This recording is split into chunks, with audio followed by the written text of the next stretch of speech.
Welcome to hour number 2 of the Early Line Live right here on this Thursday, all across the SportsGrid network. That is SportsGrid. That is Donnie Rightside, and I am Ben Stevens. 2 more hours to go up until 11 a.m. Eastern Time. We are just 3 days out from Conference Championship Sunday in the National Football League. That means 2 spots available on Sunday in Super Bowl 58 out in Las Vegas. But for 28 other teams, Donnie, that's not in the NFL's Final Four. The offseason is already here. A stunning development yesterday in Miami. Vic Fangio, one of the great defensive minds in the modern era of the National Football League, who served as the Fins defensive coordinator this past season in 2023, is parting ways with Miami. A mutual agreement. Vic Fangio is expected to become the new defensive coordinator back in Philadelphia, where he spent 2022 in an advisory role with the organization. Of course, Philly made it to the Super Bowl a season ago. Now, look, everybody works off of the early lines timelines, Ben. How do we open the 9 o'clock hour with Vic Fangio news and an immediate Adam Schefter tweet that says former Dolphins defensive coordinator Vic Fangio is traveling to Philadelphia this morning to officially sign the contract to become the Eagles' new defensive coordinator. Perfect timing right here. So there you go. Vic Fangio, officially the Philadelphia Eagles defensive coordinator, which, again, getting back to what makes sense here, they wanted him last year. And if anybody doesn't answer, well, if you wanted him, why didn't you just get him? It was an interesting quirk that the NFL always has. Coaches that can't actually leave or accept positions if they're still playing until after the Super Bowl. Well, Vic Fangio was going to be on the hook saying, well, I'm going to be a coach next year. The Miami Dolphins really want me, but I really want to be in Philadelphia as I was a consultant here. But I don't know if Jonathan Gannon's going to get the head coaching job. They're not going to fire Jonathan Gannon. Then I don't have a job. So he takes the job with Miami. The Eagles get knocked out. Gannon moves forward, and you're not going to be able to change at that point. But Fangio always wanted to be in Philadelphia. It just didn't work out. And by the way, worked out financially. He was actually the highest paid defensive coordinator in the NFL last year, but now will be officially the Eagles defensive coordinator, the guy they always wanted. Instead of taking disciples off of his tree that didn't work out, now they actually get the guy. Let's make sure we bring in that SportsGrid radio audience here. Hour number 2 of the Early Line on a Thursday. Donnie, Ben, Sirius XM, channel 159. All of our radio terrestrial affiliates now in the fold. We had the news yesterday that Vic Fangio was expected to go to Philadelphia after the mutual agreeing to part of ways with the Miami Dolphins. Donnie just brought you the breaking news. It is official. Vic Fangio making his way to the city of brotherly love today to sign on as the defensive coordinator for the Eagles. When you look at Philly this year, of course, Donnie, the final 11 games of the season for the Birds, they allowed at least 20 points. They were the 3rd worst scoring defense in the National Football League this year, better than 25 points per game on average. Last year, 8th best scoring defense around the NFL, just a tick over 20 points per game. Vic Fangio was expected to be the guy. Jonathan Gannon was in those head coaching conversations, seemed like he might be back. Of course, impressed Arizona enough to become the new head coach of the Cardinals entering 2023. So Vic Fangio had to make other arrangements, winds up in Miami. Now he is back for Philly. And Donnie, you said this entering yesterday's end-of-year press conference with Howie Roseman and Nick Sirianni. The Eagles had to answer some questions, not just take questions, but have answers ready to go. That's a big one, to get one of the best defensive minds in the sport now on your coaching staff under the guidance of Nick Sirianni. And I thought it was interesting yesterday, too, Ben, when you had that press conference. I'm like, they better have some answers, because quite frankly, they had no answers at that press conference, which was hilarious, which I didn't know actually why they were meeting. You should have been meeting with the media after you had your offensive coordinator and defensive coordinator and moving forward in like a solid front. But also, that press conference was scheduled for 2:30 p.m. Eastern yesterday, started a half hour late because obviously news was breaking that Fangio was out in Miami. They probably had to make some phone calls, delay the press conference. We knew it was going to take place. They were tweeting yesterday, hey, look, Fangio's out. Everybody in NFL expects him to be with Philadelphia. It just took about another 16 to 18 hours in order to get that done. But at least you have a guy. Here's what we talk about with Vic Fangio, right? Last 12 years, 10 top 10 defenses. That's what you want. But when you watch the Philadelphia Eagles defense, it wasn't a lack of players that couldn't play. When you have guys running wide open, it's your scheme where nobody understands what you're actually doing. Ben, we've seen bad defenses across the land say, hey, you know what? I just don't have the cornerbacks to keep up. He's beat by a step here. This guy gets open over the middle because a linebacker can't keep up. But when everybody is wide open on every play is what it felt like for the final 6 weeks, that's a problem with your scheme. So at least now you have a guy that's bona fide, that steps into the room, and the players don't go, man, who's this guy? I can't. Our first meeting was terrible. This guy doesn't know what he's talking about. You get the commanding respect right away, and pretty much that's half the battle. Listen, if you're a Birds backer and you saw Sean Desai, a Fangio disciple, try to run what Vic Fangio does very well, and you're like, come on, it's pretty much the same scheme. It's not. Vic Fangio is one of the best, and believe me, whatever his scheme is, the Eagles are going to buy in. Now, as we get ready for Conference Championship weekend. Wednesday is a big day, Donnie, in the National Football League. When you get ready for a full week on a Sunday, it's really the first day the guys are back on the practice field. We get the practice reports, the injury reports. That's the case here for Conference Championship Sunday. Deebo Samuel did not practice yesterday. Kyle Shanahan still says his status is uncertain for the NFC title game on Sunday night in Santa Clara. Donnie, he was listed as 50-50 following the divisional round this weekend and the victory against the Green Bay Packers, where Deebo Samuel was knocked out of the game early in the opening half with a shoulder injury. You are a betting man, as we all are here on the early line. Do you believe Deebo Samuel will play on Sunday? It's pretty hard to keep a professional athlete out of an NFC championship game if he's telling you all the right things, like he can play, even if he isn't nearly 100%. But here's the issue. We're talking Deebo Samuel, not a wide receiver like Randy Moss. Like, I'm just going to run one pattern the entire game. Right. It's deep. It's one-on-one coverage. I might not even get tackled in this game. It's not a quarterback that you can say, hey, we better keep an extra tight end to keep this pocket clean so he doesn't get hit in his rib cage or his shoulders. This is Deebo, who probably is expected to get 5 to 7 carries this weekend. This is Deebo Samuel catching 4 to 5 slip screens. This is him running over the middle repeatedly and making defenders miss, and also getting tackled by 5 guys but still never going to the ground. I don't know if that's going to be the case this weekend, and that's a detriment here to that San Francisco 49ers offense. I'm still waiting out, but you got the vibes yesterday where they're not going to tell you the truth, right? He didn't practice, his shoulder's sore, but he feels a little bit better. That probably means he's trending playing. And quite frankly, even if having him out there as a decoy, you still got to worry about him, Ben. He's probably going to play this weekend, but if you're talking about Donnie, you're going to bet any Deebo props this weekend, which I would have loved to have done? Probably not, Ben. There are no Deebo props listed at the moment, but receiving yards are now out for Brandon Ayuk, George Kittle, and Christian McCaffrey. The Niners remain a full touchdown favorite on Sunday night at home in the NFC Championship game, the total 50 and a hook. Meanwhile, in the other AFC Championship game, or the other championship game on Sunday, Joe Thuney, the outstanding all-pro offensive guard for Kansas City, dealing with a pec issue, did not practice yesterday. Neither did Isaiah Pacheco. The Ravens remain a 3.5-point favorite. More on the early line up next.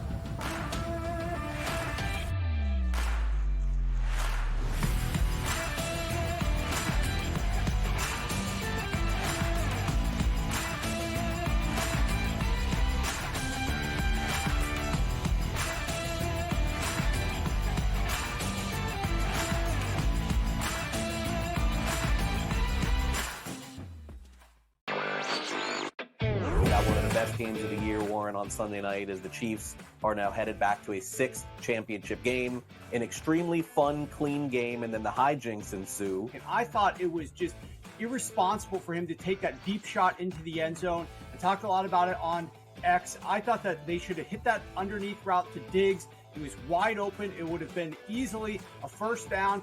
Newswire, only on SportsGrid.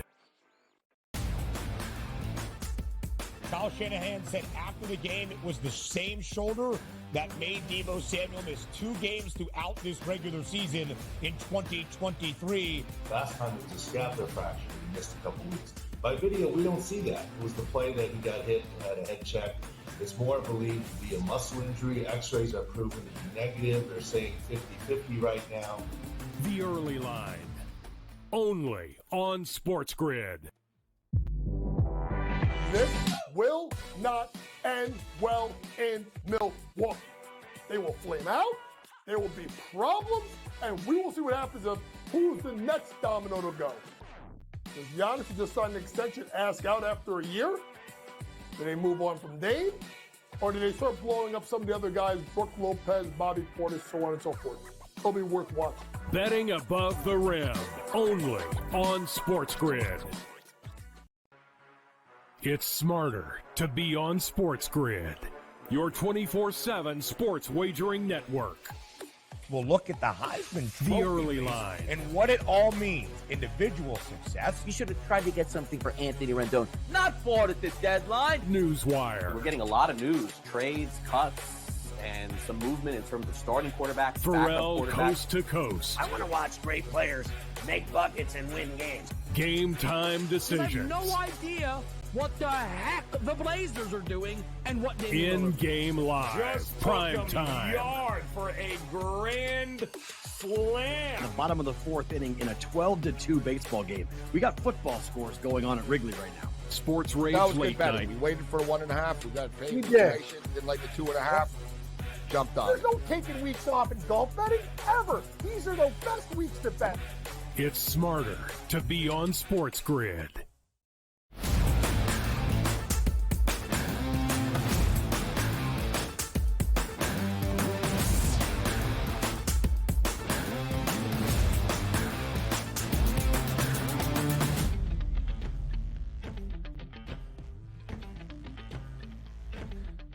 You hear it already behind the scenes. Some ruffling, some chuckling. Who knows what is going to come next? Our sports professor, Rick Horrow, joins us here on this Thursday on the Early Line on SportsGrid. Rick, we're only about a week and a half away from getting to see each other once again in person in Las Vegas for all the Super Bowl 58 festivities. I know I can hardly wait. Donnie, hoping he don't see you in Las Vegas. Hey, say it ain't so. I'm just so excited about this. I woke up yesterday morning kind of tearing up, and I didn't know why. It's because it's 2 weeks, and as you get closer to significant relationships in any context, the days become longer and harder and more emotionally taxing. That's where we are today. I'm going to see you for a good part of a week, but I'm coming from Toronto and Boston. The All-Star weekend is before that. So we're going to do some good social media coverage of All-Star weekend, which, by the way, I think the NBA and NHL does it better than any other All-Star thing. The skills competition, a little hokey, especially when you try to hit surfboards with a slap shot in Toronto. Now, that was only Miami. But, the games themselves, those 3 games and the 4-on-4, those are interesting. It's finally a game itself. It's not flag hockey, flag basketball. So, no, that'd be good. So, then Vegas. Yeah. All right. So you're not at the Pro Bowl games. We get it. You'll be up there at the NHL All-Star games in Toronto. So, Rick, as we focus on the NFL, we enter conference championship weekend in just 3 days. The divisional round was a great success and very largely watched. The Sunday game between the Bills and the Chiefs averaged 50.4 million viewers, the most watched NFL divisional round or wild card playoff game in league history. In fact, across the NFL's divisional round, it averaged about 40 million viewers, TV and digital, the highest on record dating back to 1988 per the NFL. Rick, what is the appetite for football right now? What does it mean for the NFL as a league moving forward? It is incredible, the appetite. And by the way, this will be an interesting experimental year because remember, the national championship, because of the 12-team playoff, doesn't happen next year until the 3rd week of January. So we're going to see some competition we didn't have before. The NFL has firmly established as not only appointment viewing for 1 window and 2 windows, but now probably 2 windows on Martin Luther King Monday, that first weekend. And then we have 1 outlier game that causes controversy, and the Peacock game will happen next year, but it won't probably be Saturday night because of that vintage legacy. It'll move around. Then the second week, the windows of 3:30 and 6 30 or 3 and 6:30 are incredible windows. We all know because we watch it that the most important, impactful viewing time for any NFL game is 6:30 Eastern. It's the cross between the right time for Pacific and the right time for Eastern. That's when Super Bowl kickoff is, and that's when next weekend is. So, look, the NBA doesn't need, NFL doesn't need it, but they draw on best practices, and we're predicting over 50 million for these games. That Lamar game with the Chiefs, I'm going to say it's 55. Depending. If it's a deep freeze all over the country where you can't get out of your house because the doors are frozen, maybe even 60. Oh, Rick, let me ask you a question about the Super Bowl itself, because yes, it's always been on Super Sunday, and particularly lately there at that 6:30 start. Is there ever any talk about moving the Super Bowl to a Saturday or a Saturday night, or is that just not in the cards? They don't want to mess it up. It does bonanza ratings. But from a viewing standpoint for the public, I would love it on a Saturday. Who cares what you want? I mean, and I don't mean it. No, I don't mean it negatively like that, but I'm saying you, meaning the viewing public. And the viewing public is fine, but, why disturb something that's going to reach 140, 150 million number? I'll tell you what the talk was. I don't know if you remember a few years ago, to move it to the Monday and create a holiday around the Super Bowl. And that's not going to happen either. But the Saturday loses a little panache. Super Bowl Sunday has not only become appointment viewing, but now the pregame, I don't know if you noticed, pregame, before the pregame is now going to be 11. Yeah. Can you imagine 7.5 hours of Jim Nance? No, let's not put it that way. But how do you fill 7.5 hours? You do NFL Today stuff, and you come on to the SportsGrid network to get all the betting angles before the game is actually even played. What a Super Bowl Sunday slate we have here on the Spiz Grizz. Officially official. Bill Vinovich has been named the crew chief of the Super Bowl 58 refereeing crew. Rick, what goes into the process of selecting the refs that are going to officiate a Super Bowl? Troy Vincent, the competitive people at the NFL, ask for the ratings from their staffs. And it's very, very mathematical. It also requires a little bit of overall judgment. It is not a vote for the highest number. It's a little bit like the college polls used to be, where you had the mathematics that took you X amount away, and then you went a little further. They mix and match, and, the old debate is the new debate, which is, are crews who've worked together all year more effective and efficient, even if they're not the all-star crews, than the all-star crews? Well, the NFL has come out on the all-star crews for years and probably will stay that way. Rick, let's take a look here. As we like to say, there will be lawyers, or at least somebody's got to pay for something here. That's Portland and OKC. We have a protest that's put in the NBA that in order to file it, you send in $10,000 to the NBA. If you win it, you get your money back. If you lose it, you don't. What are the chances of these protests getting overturned? And also, just talk about the business practices of having a basketball game ending, but then you have it under protest here. Well, less than zero. And frankly, there are protests that are happening and the ability to do it all over sports. You know that the Major League Baseball rules require protests on the field, and they require the managers to designate exactly at what point a game is protest, or they lose the opportunity. Yeah. This all comes back to, and I remember seeing this and saying, remember when the PGA Tour would allow callers to call in and make silly complaints, some real, some not.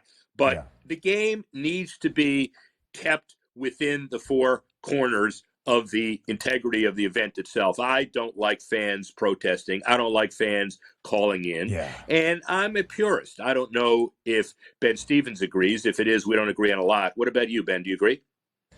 I would just say Rick Horrow would hate to play golf in front of an audience. They would be quick to bring down the hammer on his hand wedge from a bunker or knocking out of the trees with his 7-iron. They would not take kindly to Rick Horrow skirting the laws a little bit. Speaking of, Rick, a moment in the coaching carousel in the association, I was going to make a move over. You know what? No, we don't really need your thoughts on the NBA dust-up that was Adrian Griffin being fired in Milwaukee. Rick, what about Jim Harbaugh? Your guy, a Michigan man, making his way now to Los Angeles. What does it say about what Dean Spanos is doing with this Chargers franchise? what will be the repercussions in a Los Angeles market where the Bolts are not necessarily that hometown rah-rah team?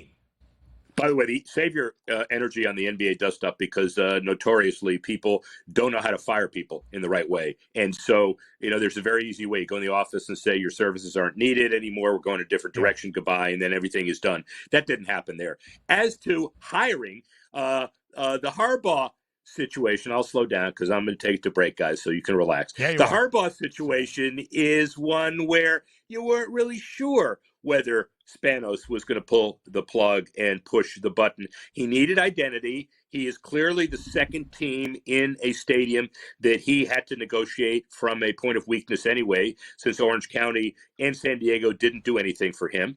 This puts them on the table to be relevant. Does the guy repeat his successes he did with the Niners and Michigan? He certainly has a competition with his brother. It's not the record chase, which would have been a Belichick interesting sidelight for the Chargers, but it's something else that's really important for them.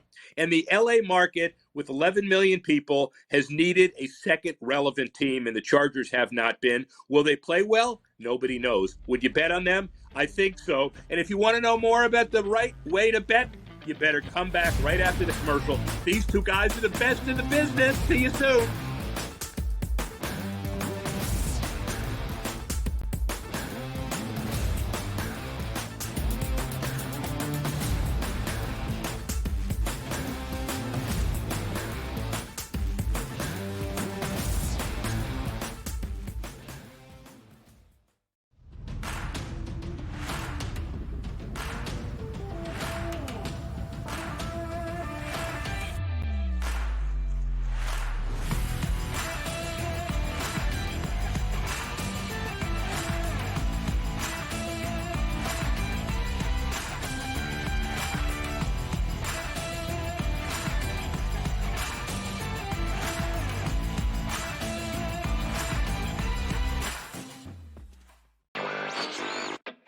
One of the best games of the year, Warren, on Sunday night, as the Chiefs are now headed back to a sixth championship game, an extremely fun, clean game, and then the hijinks ensue. And I thought it was just irresponsible for him to take that deep shot into the end zone. I talked a lot about it on X. I thought that they should have hit that underneath route to Diggs. He was wide open. It would have been easily a first down. Newswire, only on SportsGrid.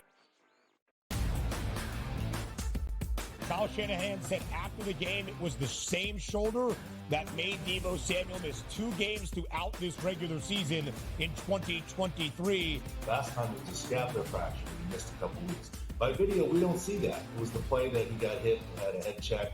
It's more believed to be a muscle injury. X-rays are proven to be negative. They're saying 50-50 right now.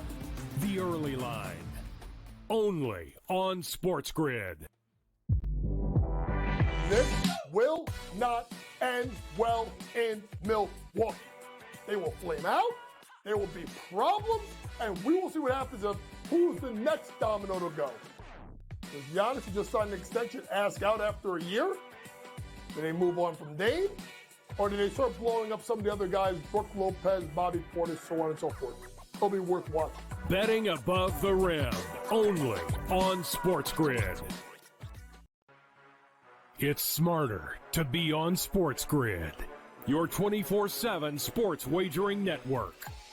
We'll look at the Heisman Trophy The Early Line, and what it all means. Individual success. You should have tried to get something for Anthony Rendon, not bought at the deadline. Newswire, We're getting a lot of news, trades, cuts, and some movement in terms of starting quarterbacks, Pharrell, backup quarterbacks. coast to coast. I want to watch great players make buckets and win games. Game time I have decisions. no idea what the heck the Blazers are doing and what they In-game live, Just prime took 'em time. yard for a grand slam. In the bottom of the 4th inning in a 12-2 baseball game. We got football scores going on at Wrigley right now. Sports Rage That was good Late betting. Night. We waited for the 1.5. We got paid. We for did. information, didn't like the 2.5. Jumped on There's it. no taking weeks off in golf betting, ever. These are the best weeks to bet. It's smarter to be on SportsGrid.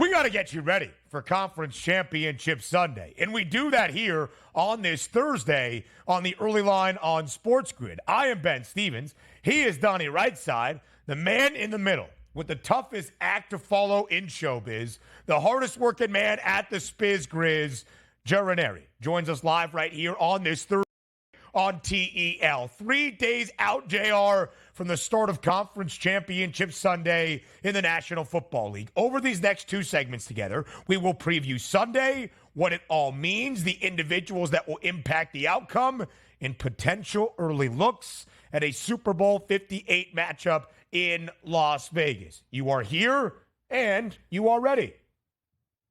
Yeah, I am absolutely ready to roll here. And plus, we all know the NFL is fixed. So this has already been predetermined. And you know how that rolls. If I see one more, just one more post to that on social media, I'm going to scream. For all those geniuses that think the NFL is fixed, do me a favor. Send me before kickoff the actual ticket that you're paying money and putting down your own money, telling me on the correct side because you know it's fixed. I don't ever see that, though. It's always after the fact that it's fixed. So, you know what I think Joe Raineri is referring to is earlier this NFL season, the National Football League and their social media accounts put out a graphic that highlighted the new logo for Super Bowl 58 in Las Vegas that featured the previous two logos, Super Bowl 56, that had the Bengals and the Rams logos on the outside, Super Bowl 57, Chiefs and the Eagles logo, and a Super Bowl 58 logo that featured the Ravens and the Niners. Is that what you are referring to here, Joe Raineri? Yes, and of course the big conspiracy that follows because colors matched somehow. By the way, we haven't even played the games yet, but somehow it's already fixed. The script is in. Everybody, except I don't see anybody profiting from all of this knowledge that they apparently have ahead of time. So pass it around, and knowledge is what we need. We need some knowledge. DRS, lead us in, brother. I mean, let's get some knowledge on this game. Fixed games are not fixed matches here. Yes. Again, on X, we get a lot of those tweets here at us here. Hey, like this game tonight, fixed matches. Yeah, we understand that. Not going to be a fixed match this weekend. Kansas City and Baltimore, some rain here, Joe, coming into the forecast. You take a look at the numbers updated at the FanDuel Sportsbook, a 3.5-point favorite here for the Baltimore Ravens, and we take a look at that total 44.5. What they probably should be calling this, Joe, is the Patrick Mahomes Invitational football game because he's in it every single year. Does he win it in advance? Is it Baltimore's year? Give us some looks here, Kansas City, Baltimore. Oh, well, listen, anytime you see, the history tells us, right? So the Patrick Mahomes as a dog has been pretty profitable to back here. And this game is tough to me because I believe Baltimore wins this game, right? But we've got a lot of things going towards Kansas City. We've got experience. We have that hook now available, guys. The 3.5. There was even a 4 that popped up yesterday. I think this all comes down to whether or not we believe that Patrick Mahomes and this offense can do enough to keep this thing within one score by the time we get to the second half. If you think that, then without a doubt, I think you've got to take Kansas City. If you think that there is no way this version of the Kansas City Chiefs and Mahomes is going to be able to go toe-to-toe here against Lamar and the running game and that defense, then listen, don't be afraid to lay 3.5. Don't be afraid to lay 4. Don't be afraid to lay anything because the spread in all likelihood, if you like Baltimore, is not coming into play. But if you believe there's still a little magic with Andy and Mahomes, then you grab that hook as soon as you can.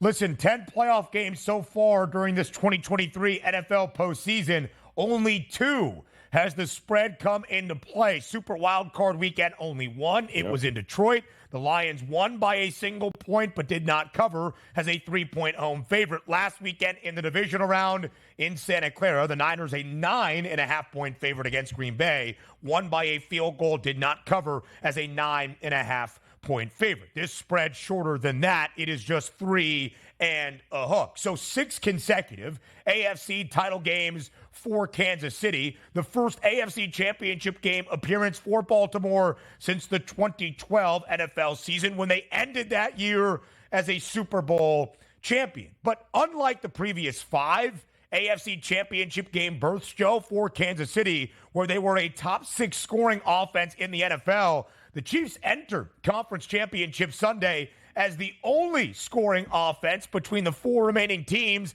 outside of the top 5 in the National Football League. So as we look at these two teams, we look at their records overall, we look at the stats that have led them here to this AFC Championship game appearance, what do you think is the key matchup come Sunday in the Charm City? Here's my fear with the Chiefs. I think they let it all hang out against Buffalo. And ironically enough here, it's funny.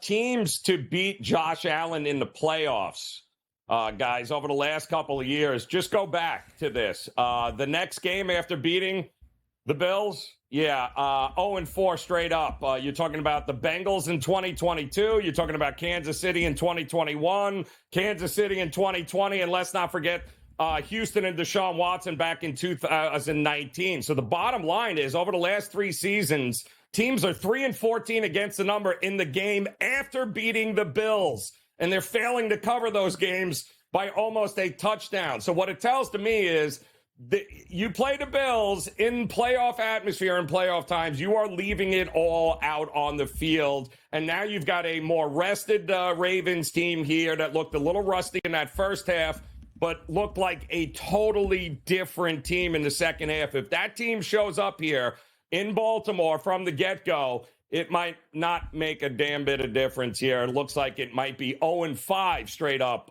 in teams that beat the Bills in the playoffs. Joe, we take a look at this game, too, because obviously the 2 quarterbacks here, fantastic. And if we can agree that this year's MVP is Lamar Jackson, that gives him 2 MVPs in the NFL, the same with Patrick Mahomes. But why do we take a look at this game? And sometimes me as well. Like, we trust Patrick Mahomes imminently in this football game, but we're still like, ooh, you know what? Maybe if Lamar Jackson doesn't have a good game here, should we still be looking at it that way? Or is Patrick Mahomes here clearly the better quarterback? And or Lamar Jackson, we shouldn't have these doubts anymore. We expect him to play good football, not the other way around, like, ooh, maybe this is the game he doesn't play well. Well, listen, they're here for a reason, right? A lot of experience. It has not come up puppy dogs and rainbows all year for Kansas City, but quite honestly, does it make a damn bit of difference what they did during the regular season? Right now, the only thing that matters is this next game. And remember, this isn't a 4 out of 7 here, guys. So the best team doesn't always win any given Sunday here, guys, which is where I think experience will come into play. Now, ultimately, I think Baltimore is the better team. I think they have the better defense, more playmakers. I think they can beat you in more ways, but that's when you get Patrick Mahomes, the great equalizer here.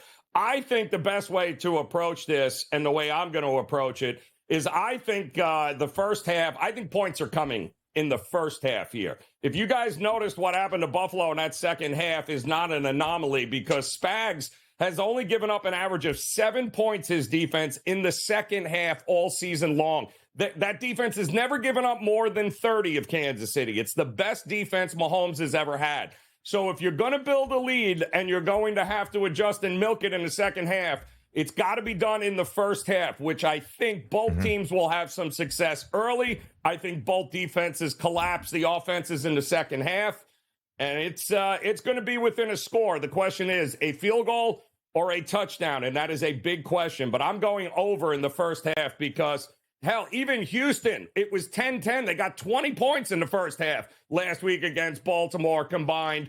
The number is only 21 here in this game.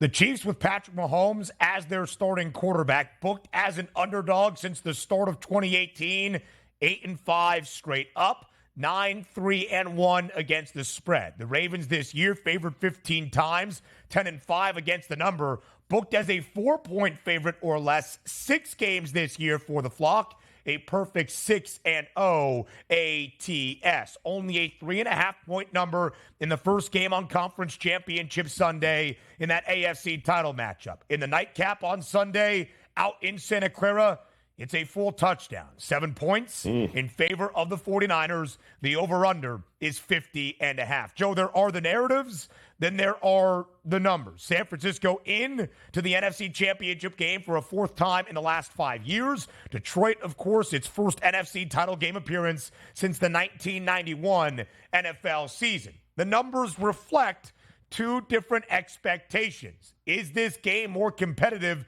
than the touchdown spread might say? Is Debo playing? Anybody? Because if he's not playing, this is a tough game. I'm way more confident that of what we're going to get in the Baltimore-Kansas City game than I am this one, simply because I think Debo Samuel means that much to San Francisco. Not that I don't think they can't win without him, but you're looking at having to win by more than a touchdown. And we've seen his offense without him, 4 times this year, and it looks anemic. It doesn't look anywhere even remotely close to the same offense with him on the field. So I think he's a big part of it. But ultimately, Detroit, 6 of 7 in the red zone this postseason here. Big drives when it matters most during the game. They are going to have to be even better than that in this game, I think, ultimately to win it. The Lions only booked as an underdog 3 times this year, 2-1 against the spread, all 3 games on the road. San Francisco a favorite in all 18, 9-9 against the number. Joe Raineri is back with us for a second consecutive segment, looking at the Super Bowl next.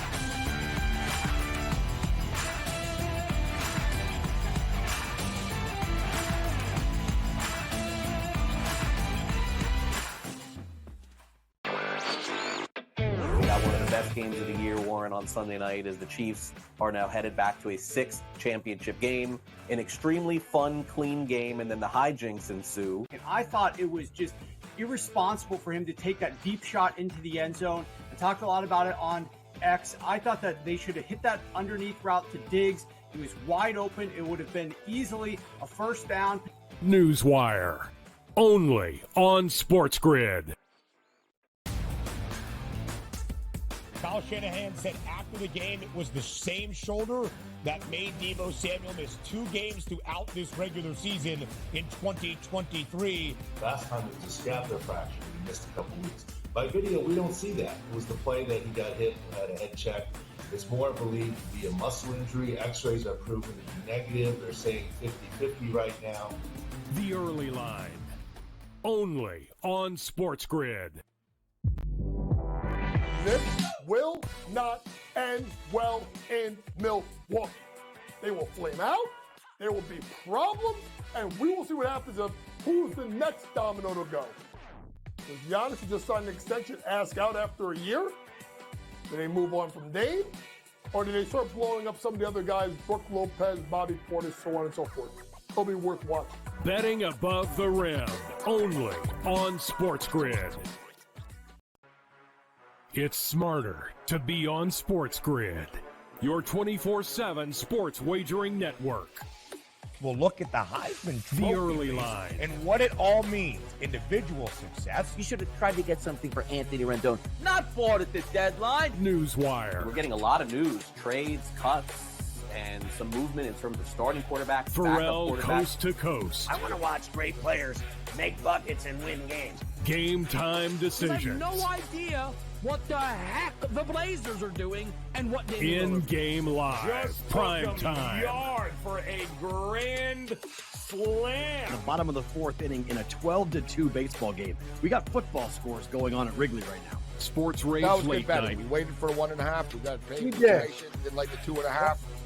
Jumped on There's it. no taking weeks off in golf betting, ever. These are the best weeks to bet. It's smarter to be on SportsGrid.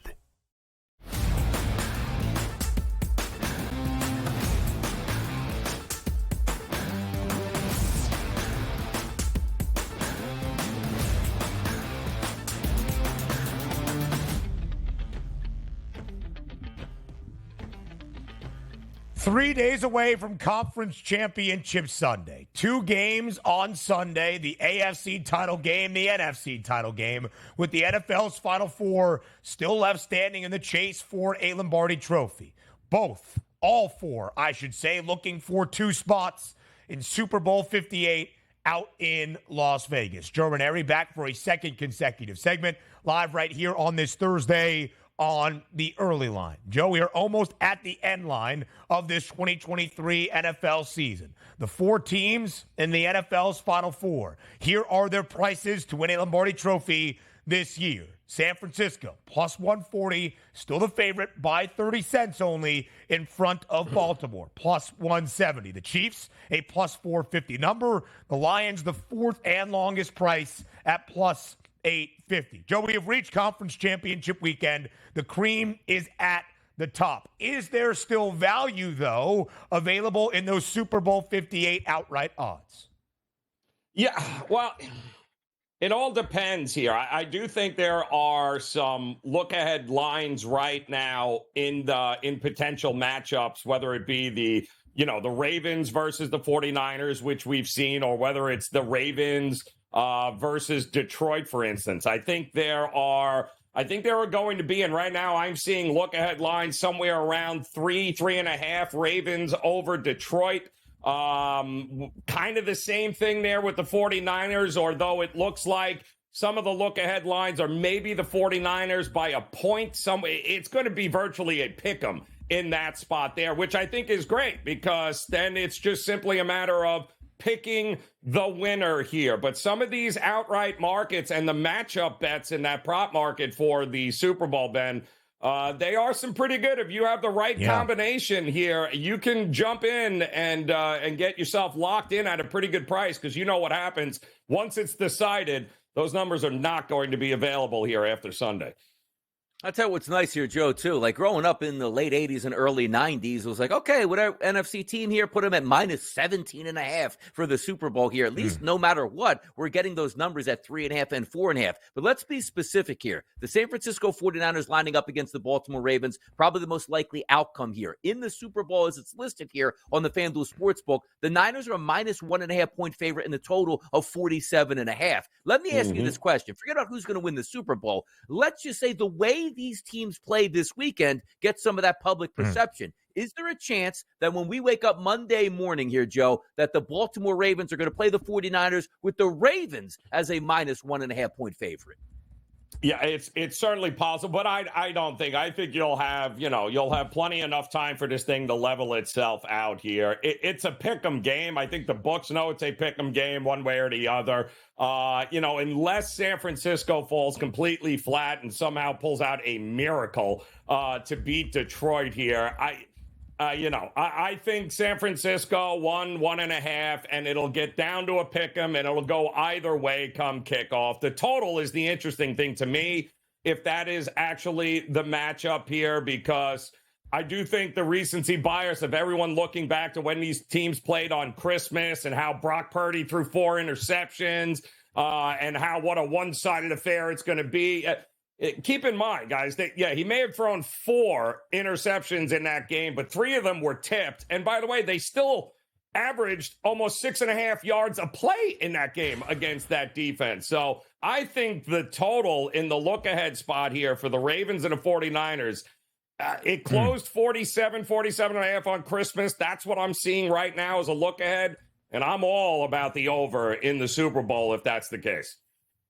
Of course, the San Francisco 49ers in that game on Christmas at home, a 5.5 point favorite. The Ravens won outright. Baltimore has been the best underdog in the National Football League under John Harbaugh, dating back to the start of his tenure in 2008, including a Super Bowl 47 championship against Jim Harbaugh in the San Francisco 49ers. The Flock won that game 34-31 to end out the 2012 NFL season. Baltimore was a 4.5 point underdog in that matchup. Joe, we asked the public early this week on Monday, following the conclusion of the divisional round, hey, you guys out there in the public, who do you think has the best chance to win Super Bowl 58? Not who do you want to see in the big game on Super Bowl Sunday, who has the best chance to win Super Bowl 58. And the public picked the Ravens first by a pretty good margin, then the Detroit Lions, both teams over the Niners and the Chiefs, which Donnie and I took to say, hey, we're kind of done with seeing the team that has been in the AFC Championship game the last 6 years. The Chiefs, if they get to Super Bowl 58, would be their fourth Super Bowl appearance in the last 5 years. And the Niners have been there before. Super Bowl 54 against Kansas City. The Niners have been in the NFC title game 4 of the last 5 years now. The public wants fresh blood. If that is the case, it would also be the largest spread in a Super Bowl 58 matchup. The Ravens, a projected 4.5-point favorite against the Detroit Lions, the over-under at 49. If the Lions can pull off an upset as a touchdown underdog in Santa Clara against the Niners, do you think they would still be a 4.5-point dog against the Ravens?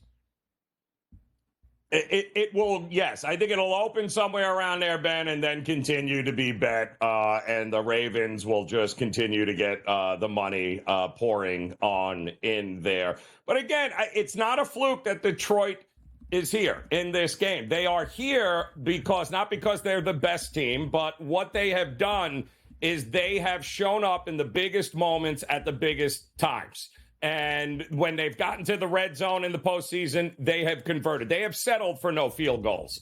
They have had other teams settle for field goals when they converted touchdowns here. And in the fourth quarter, give Jared Goff and this offense credit. When they needed not to give the ball back to the opposing team there, they held on to the ball and had these epic drives that just forced the other team use all their timeouts and just put them in a spot where they couldn't come back. So they have been doing all the little things correctly. But again, for them not just to win this week, but to actually beat, let's say, Baltimore, they are going to have to be even more perfect in those areas if they're going to get it done here. No shame in that, but the Ravens are certainly going to be the pick if it is the Detroit Lions and the Ravens in the Super Bowl.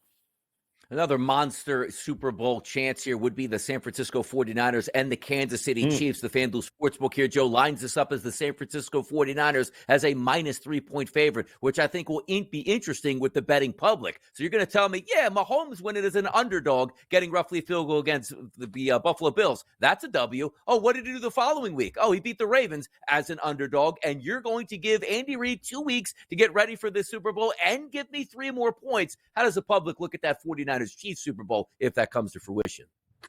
Well, I think you guys said it, right? People are just sick and tired of the Kansas City Chiefs and Patrick Mahomes, unless, of course, they end up beating the Baltimore Ravens and upending them where everyone thinks the Ravens are going to blow them out here. Yeah, then all of a sudden, you're going to get that complete flip there, and everyone is going to be on the Chiefs like, I told you so, I knew it.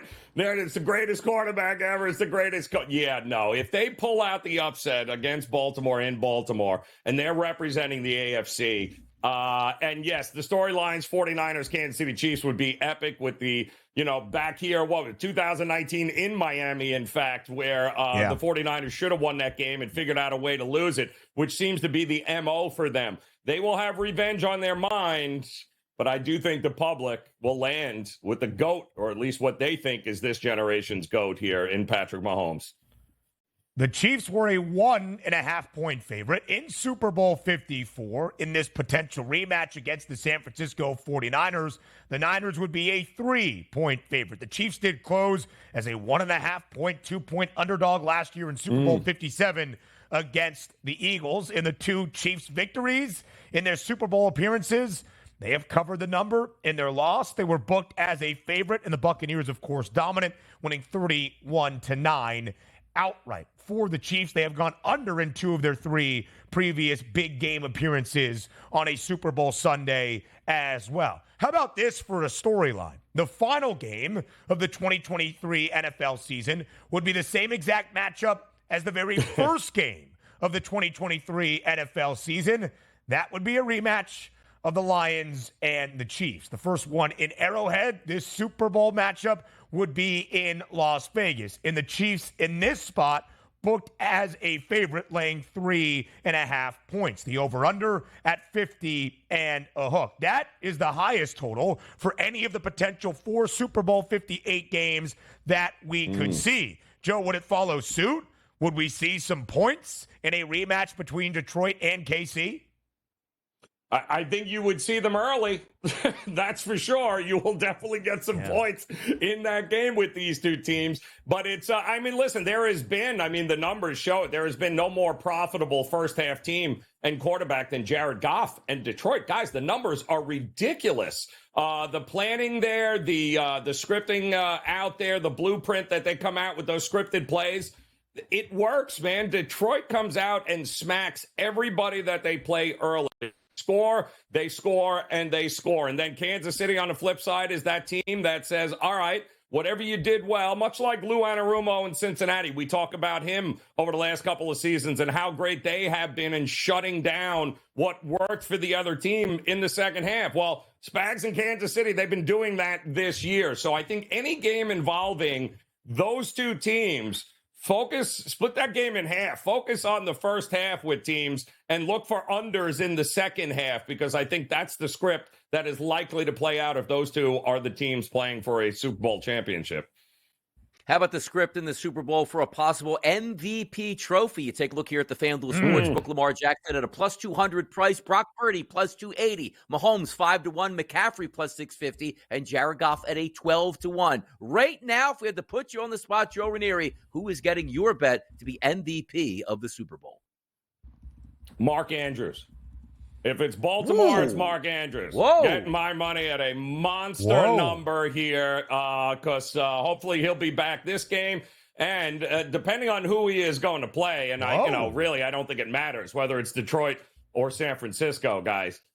He's going to have a big game in store for him with the way those two teams can cover some linebackers, which is not well. And I think it's going to be really good for Lamar to have his security blanket back here, and nobody is going to be seeing him. And that number right now is probably through the roof. So Andrews would absolutely be my consideration. Yep.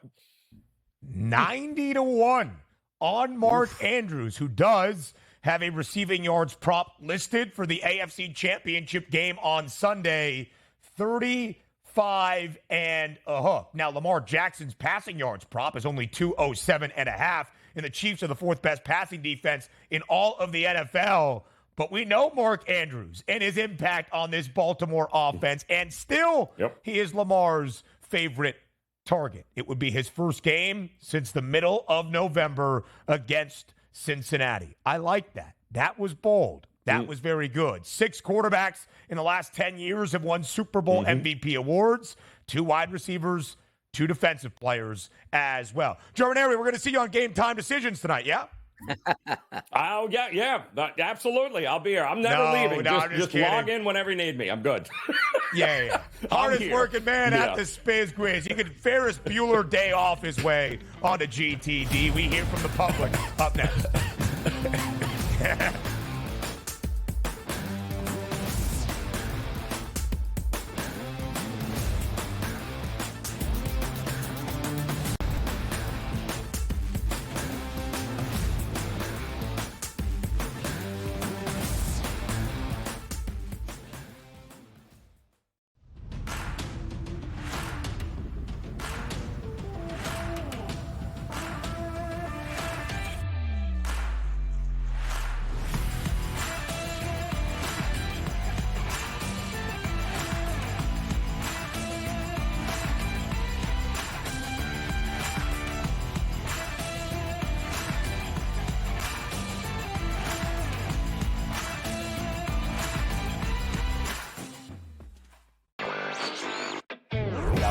Games of the year, Warren, on Sunday night, as the Chiefs are now headed back to a 6th championship game, an extremely fun, clean game, and then the hijinks ensue. And I thought it was just irresponsible for him to take that deep shot into the end zone. I talked a lot about it on X. I thought that they should have hit that underneath route to Diggs. He was wide open. It would have been easily a first down.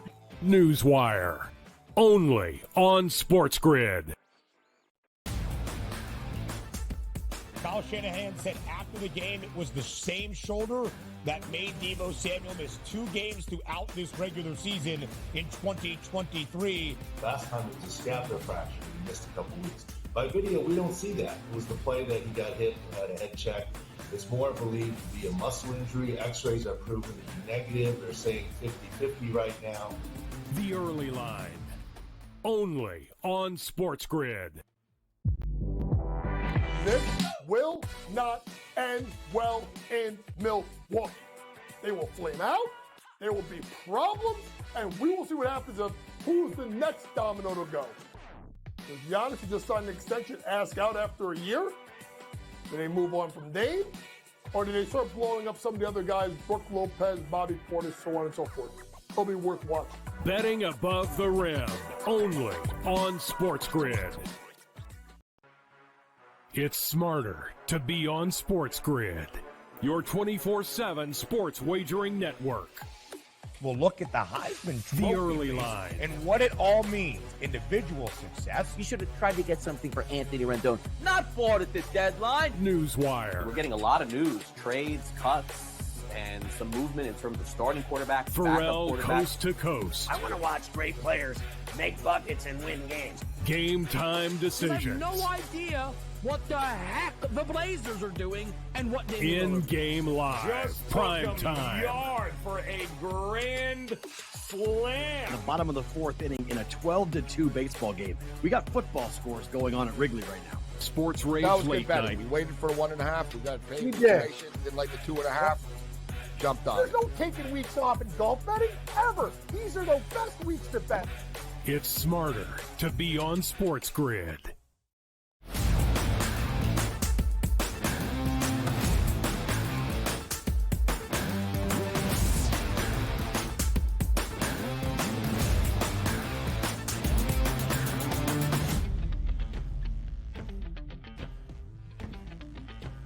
Ending out this second hour on a Thursday live right here on the Early Line on SportsGrid. It's Ben, it's Donnie, and maybe more importantly, it's the SportsGrid app, the ultimate sports betting companion app, available for download at both the Apple and the Play Store. You can scan that QR code on your screen in a matter of moments. All of our information and insight available in the palm of your hand. Now, our producers behind the scenes, John Shames, Joe Frizo, they're the creative minds here. Donnie and I are just the pretty faces that share out the information. They come up with the polls that you will see out there in the public.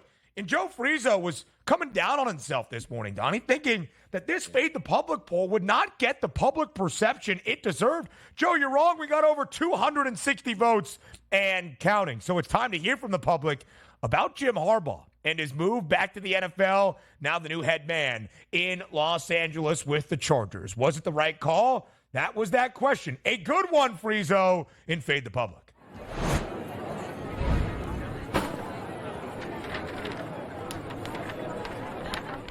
At SportsGrid TV on Twitter, did Jim Harbaugh make the right call, leaving Michigan for the Chargers? A lot of interaction, but a lopsided vote. 74% saying yes, Harbaugh made the right decision, heading back to the NFL to become the new head coach of this Chargers organization.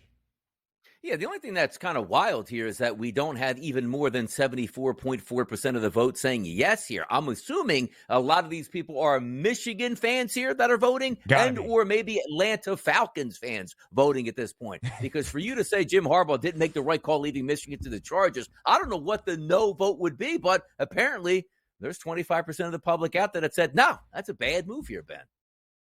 No, it's the right move. It's the right call. Jim Harbaugh did it at the perfect time, not only with the sanctions and the investigations with the NCAA maybe on the horizon and outstanding, but he brought his alma mater as a self-proclaimed and proud Michigan man back to the pantheon and the peak of college football, a national championship. It was the right call. It was the right move.